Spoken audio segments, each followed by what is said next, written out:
In the past 4 years, I have read around 300 fantasy books or dipped my toes in around 50 fantasy series. And the great thing is that the more I read, the more series I'm adding to my TBR. So today I wanted to highlight around 22 series that I'm officially giving up on. And yes, I'm ready to make some enemies, but on this list there are 14 series where I'm quite confident I will not be picking up. And then there's 8 series where I might potentially get back to them, but we will see. Alright, first up we have Fourth Wing by Rebecca Yarros, or the Imperial series. I am very confident I don't want to continue the series. The reason why I'm reading fantasy is because I love adventure, I love coming of age, and I am not a huge fan of horny dragons. I mean really, if you like Fourth Wing, I'm really happy for you. Yeah, this is definitely not for me. The only thing that I'm glad with is that I definitely now know that this book is not for me, so at least I learned something. The next one is the Children of Time trilogy by Adam Jakowski. And now, Children of Time, the first book in this trilogy, is honestly one of the best books I've ever read, and it's definitely one of the best sci-fi books. It is mind-blowingly incredible, and for a hard sci-fi book, a genre that I really struggle with, it is huge praise from me saying that this is one of my favorite books of all time. I loved every single page of it. I found it so captivating, interesting, thought-provoking, and obviously having read the first book and loving it, I had to continue. So I read Children of Ruin, and I did not connect with a single page in that book. I've never experienced ever before where in the same trilogy, one book can be like one of the best books I've ever read, and the next book can be one of the, I don't want to use the word worst, but it just felt so different. It was literally like reading a scientific journal. It was so dry, I didn't connect with a single page, and a lot of people say that the third book is very similar to the second book. So yeah, Children of Time is definitely a series I'm not going to be finishing. The good thing is that you can read Children of Time, the first book, as a standalone, so I would still highly recommend checking out the first book. But yeah, for most of you, I don't think book 2 and 3 will be worth your time. Oh, the third series, and this is definitely gonna annoy a lot of people, but I have really tried. I think I read 4 or 5 books in this universe, so it's not from the lack of trying, but that is going to be, are you ready? Discworld by Terry Pratchett. Now, one thing I've learned from having read, as I said, almost 300 fantasy books, is that humor, swashbuckling, and absurdism is just not my jam. When an author's intent is to humor you, those books usually don't work. Like, I don't mind humor, like First Law. They are hilarious. There's a lot of humor in the First Law universe, but that is not the aim of the series. You have grimdark with a sprinkle of humor.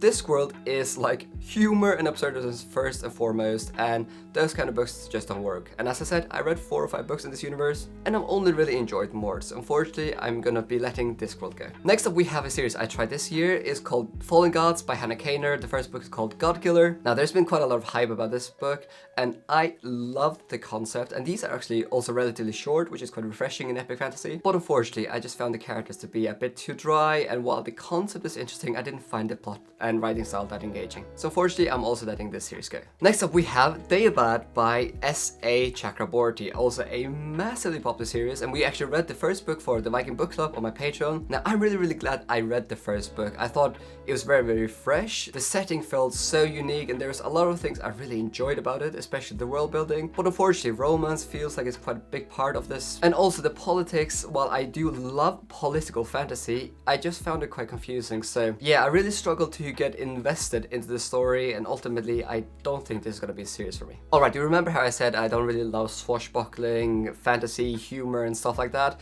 Well, the next series is going to be The Band by Nicholas Eames. Also a book we read for the Viking book club, and also a book I didn't really expect to love, if I'm being absolutely honest, because from everything I'd heard about Kings of the Wild is that it's a series about a band that goes on a quest, and there's so much action, there's so much humor and references to the 80s and stuff like that, which is all good. Like, I'm not gonna say that that is wrong in and of itself. For me personally, those types of stories just don't work. I don't find them exciting, and that was also very much the case with Kings of the Wild. I do understand why people love it, but it's just not my jam. So yeah, I'm not gonna be continuing the series, but if you love it, I'm happy for you. Okay, next up we have an author which I feel like I'm kind of gonna give up on. Never say never, but that's gonna be Mark Lawrence. Now, I read the first book in 3 different series of his: the Library Trilogy, The Broken Empire, and Impossible Times.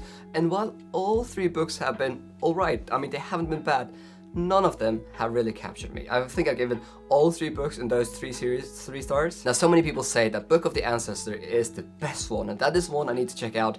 So that one is actually still on my TBR, but now I read 3 books from Mark Lawrence in 3 different series, and none of them have captivated me. So it's quite disappointing because I know Mark Lawrence is so popular, and also the book that wouldn't burn has received so many rave reviews from a lot of my fellow booktubers. But unfortunately, there's just something about how Mark Lawrence writes that I can't engage with it. Alright, next up we have The Serpent Gates by A.K. Larkwood? I don't know how you pronounce that name. The first book is called The Unspoken Name. Now, I read this book around 2 years ago, and man, this book is seriously strange. And I actually did pick up book 2 just because the world building is so unique. But yeah, I had the DNF book 2. It was horrible. I didn't understand anything that was happening. And while I love refreshing and unique world building, this was just so strange.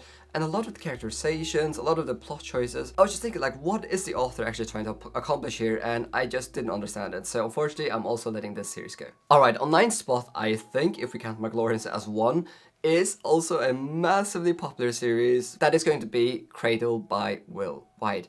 Now, I haven't tried that many progression fantasies, but the ones I've tried, I just don't find them that interesting. I think there's just something about the fact that the character is leveling up, which I just don't find exciting. Now, there are some progression fantasies I still want to try, like Bryce O'Connor's series. I've forgotten what that is called, but I've heard really good things about that one. So I'm not fully giving up on progression fantasy just yet, because, I mean, that's all the rage at the moment, and I want to understand why people love it so much. But yeah, Cradle, I read the first 2 books. The first book was alright, and the second book was one of my least favorite books of last year. Man, I found it so boring. I know a lot of people say that at book 3, that's where Cradle gets really good, but I feel like I've tried 2 books and none of them really were to my taste. So for now, at least, I'm letting Cradle go. Just very briefly, I'm also not going to be continuing the Kithamar trilogy by Daniel Abraham. I read the first book and I didn't find it interesting, found it very dry, and none of the characters were that interesting. And then we have a massively popular series, and I know a lot of you are going to be very disappointed, but The Witcher by Andrzej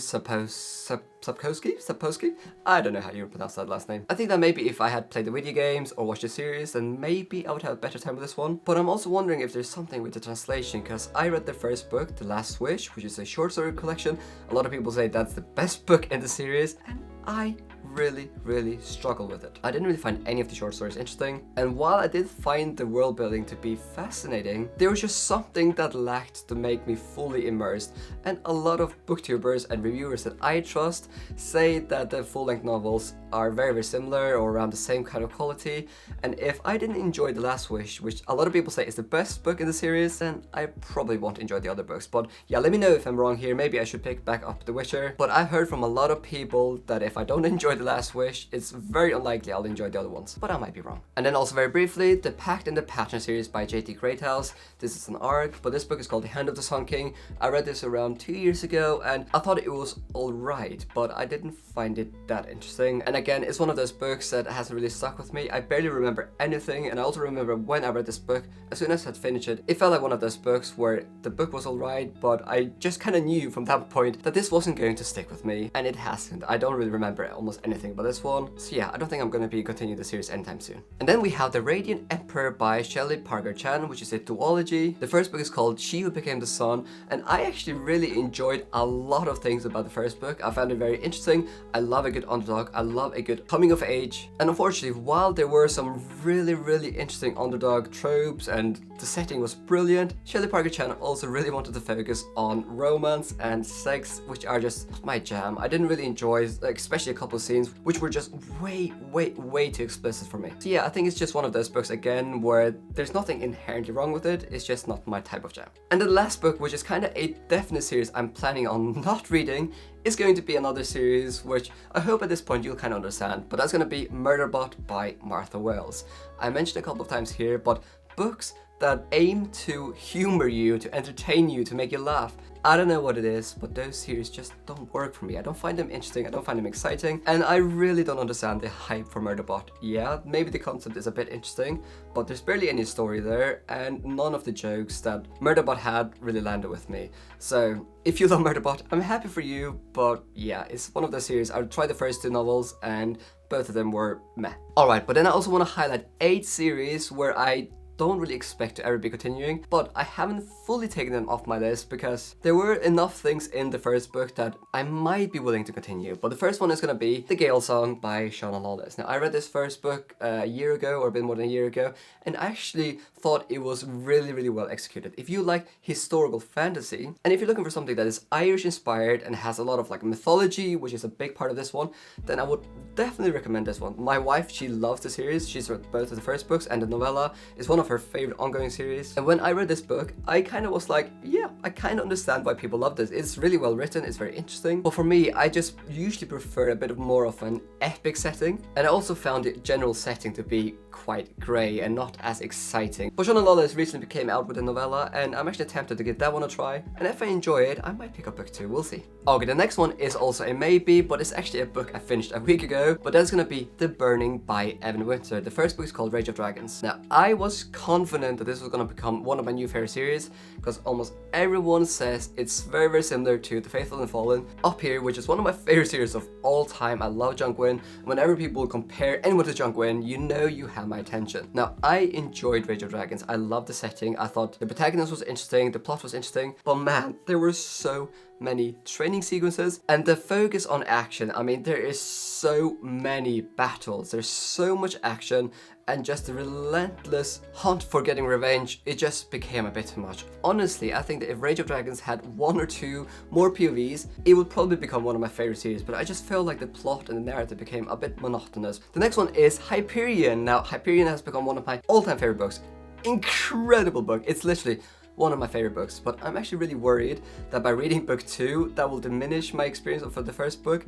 I literally feel like the first book is just so perfect that I'm worried that if book 2 gives me some answers that I won't enjoy, or if the book 2 isn't as good, then that will kind of taint my experience of book 1. So that's the only reason why I'm considering not continuing. Then we have Talon Sister by Jen Williams. Now, Jen Williams is the author of the Winning Flame trilogy, one of my favorite trilogies of all time, and I read this book last year and it was alright. It has a lot of strange world building, as we come to expect with Jen Williams, but I just found it to be too slow.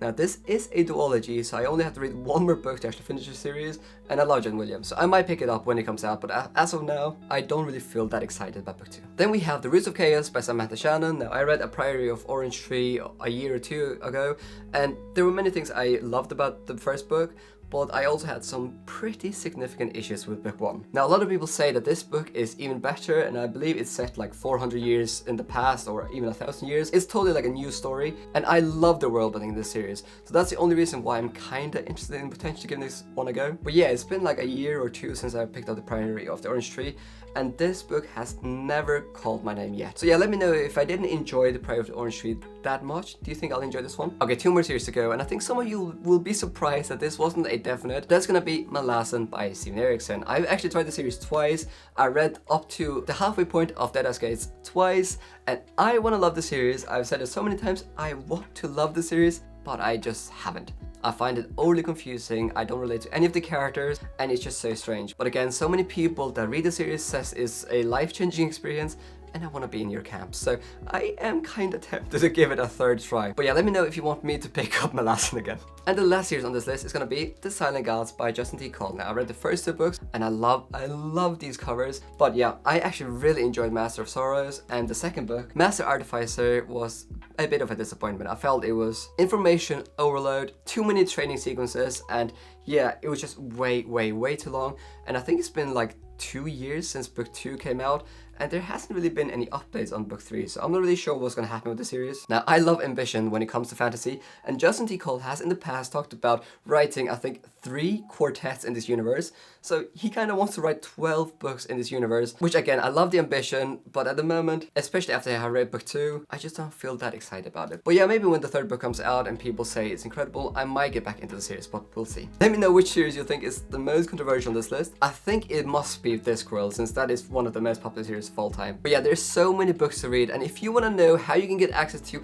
a lot of free books and it's not a scam, then check out this video. Oh, you're still here and you want more? Well, the good news is that if you want more and you want to support me, then I do have a Patreon. Now, if you didn't know, then I have a Viking book club where every single month we read one book together and you can be the one that can put the book forward. Last month we read this book and this month we're reading this book. And at the moment we are trialing having Zoom book club discussions after everyone has read the book. So also if you want to discuss a book with me and other like-minded people, then the Patreon is the way to go. Now, in addition to getting your name in my videos, joining the Viking book club, potentially getting art cards depending on what tier you are, I am also basically spending around 100% of my Patreon income to reinvest back into my channel. Since I launched my Patreon, I have had more than 30 videos professionally edited. And just to give an example, from September 2023 to March 2024, I have spent more than $1,500 into video editing with the aim to consistently post high quality videos for you to enjoy. It is much appreciated.